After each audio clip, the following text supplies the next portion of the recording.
So conflict to cohesion, I hear you say, how can that ever happen? I've had a conflict going on with somebody for years and years and years, and it's never got resolved, or I've been withholding because I don't like this person.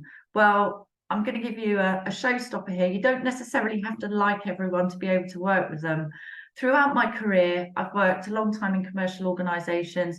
I've encountered different personalities. And sometimes when you first meet somebody, because as humans, we judge people within 7 seconds, we can be very quick to judge. But actually, if you can see the positive intent, unless it's bullying or harassment, I'm not condoning that. If you can see that that person is just coming from a place where they know how to act and behave, you can take a step back and think about, well, how can we meet in the middle? And I've worked with people where we've had quite robust discussions because I'm somebody that's quite happy to have a robust conversation, and I value that, but that's not going to be the same for other people. And I've ended up respecting that person, understanding them, and working with them really well. And in fact, learning from them because their style is different to mine. Not everybody can be the same as me, not everybody can be the same as you. So I think what you need to think about is in your role, we're there to support the organisation. We want to be healthy, safe, and happy in our work. So really, we need to take some actions ourselves to resolve conflict and think about what's the win-win, what's best for the business, what are some of the choices we can make. Now, if it's bullying and harassment, obviously that's very different, and you'd need to involve HR, your line manager, etc. And I would hope you've got processes to protect you from that, or at least talk about it before it escalates too far.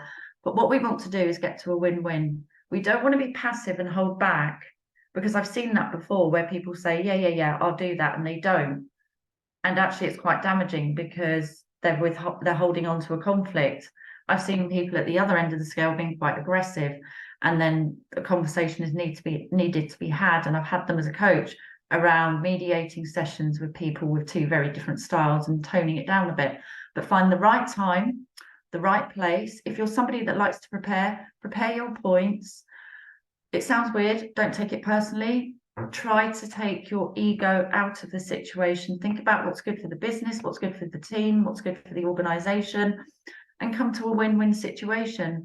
I wouldn't necessarily suggest giving up things you're not prepared to give up or you don't think are going to work, but listen, you might learn.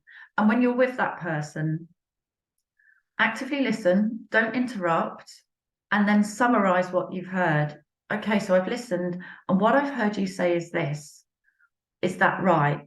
And use that process to make sure you've understood each other. Ask questions and then decide how we're going to move forward, because you might actually find that out of this conflict comes cohesion, opportunity, innovation. So give it a try. It's not as scary as it sounds. I know it's worked for me and my clients in my former career, but also for my clients, just taking a bit of a step outside your comfort zone. Conflict doesn't have to be a big deal. It's just about communication and conversation. So if you'd like to know more about this subject, drop me a message.